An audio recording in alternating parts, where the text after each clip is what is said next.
What's up, guys? Today I'm going to be showing you another chess game. This one is called the Peruvian Immortal. It was played between Esteban Canal, the Peruvian Grandmaster, and an unknown amateur in Budapest in 1934. Now the opening is something that I've actually covered in a couple of my past videos, and it's a Scandinavian defense. So after e4, d5, we have e takes on d5, queen takes on d5, knight to c3, queen to a5, and this is the main line of the Scandinavian defense.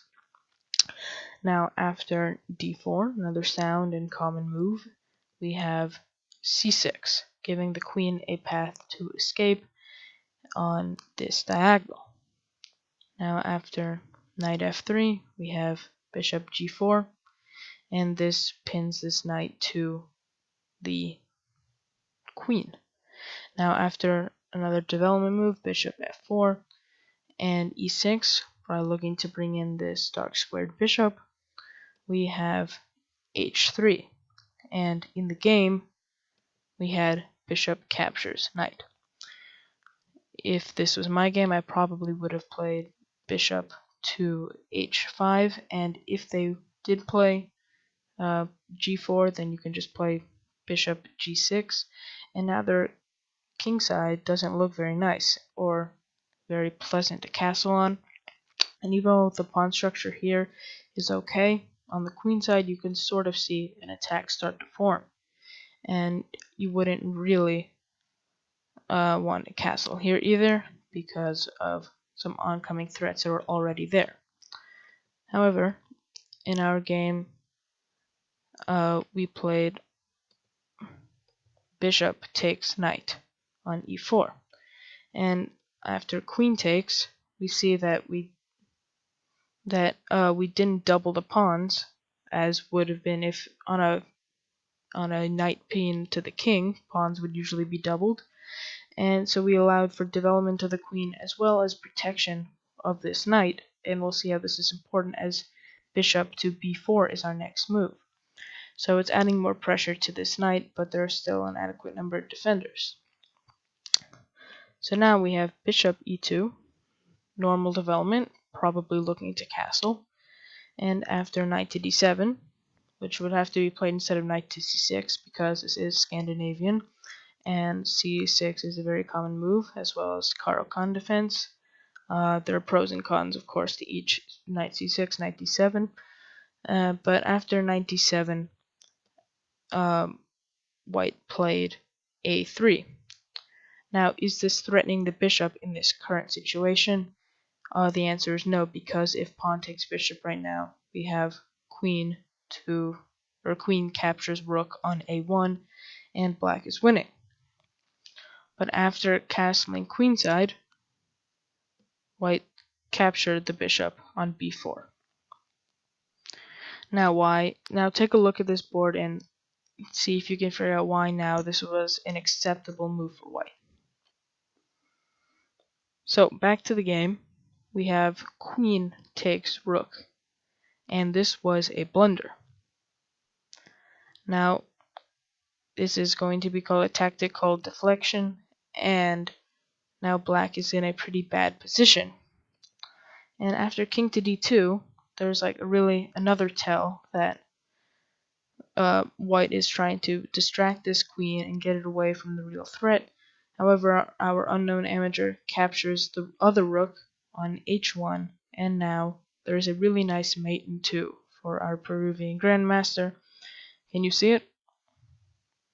Well, after the first 2 rook sacrifices, now there is a queen sacrifice. Queen takes pawn on c6, and now black has but one reply, and that is pawn takes queen on c6, and now to checkmate in 1, we have bishop to a6, checkmate.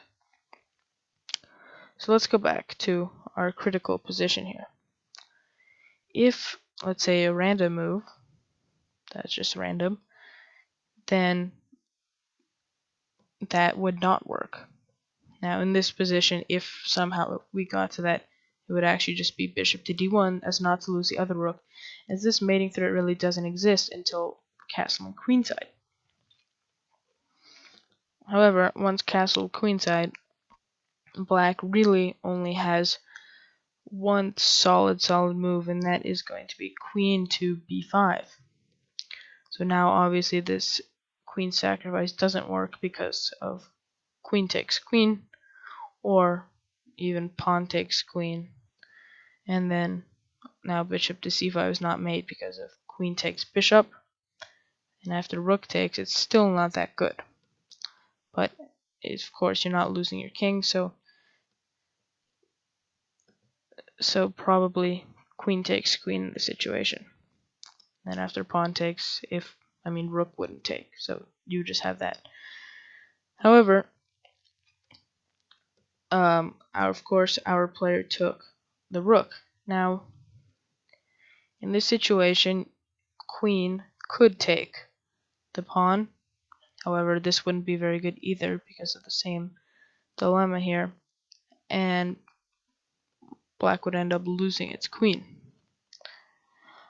So really, after we have queen takes and king here, look at the board. Where is this queen going to go except taking the rook? Obviously this a1 is covered by the rook, a2 by the knight, a3 by the pawn, a4 by the knight, a5 by the pawn, and a6 by the bishop. So this is why the attack was so powerful. The queen couldn't get back to defend anywhere. He couldn't defend the mating threat because he had no safe square, or she had no safe square. So possibly the only saving move now is a move like rook to e8, and after rook takes queen, white is winning. Or you could even continue the attack, but it wouldn't be checkmate, so the queen sacrifice really wouldn't be worth it. After queen takes c6, you have c takes, and then not only can the king have a square to move, but you're giving the queen a way out. So that attack wouldn't happen, but in this position, that is one of black's only ways to actually save the game. So in this position, black has to make a choice to save the queen or to save the king. In this choice, black was tempted to save the queen because it also got a second rook out of it, but now the game was lost due to the bowed-in checkmate. So overall, a very good game, very nice attack by Esteban Canal, and a very powerful mate. So I hope you guys enjoyed, hope you guys learned something, and I'll see you guys next time.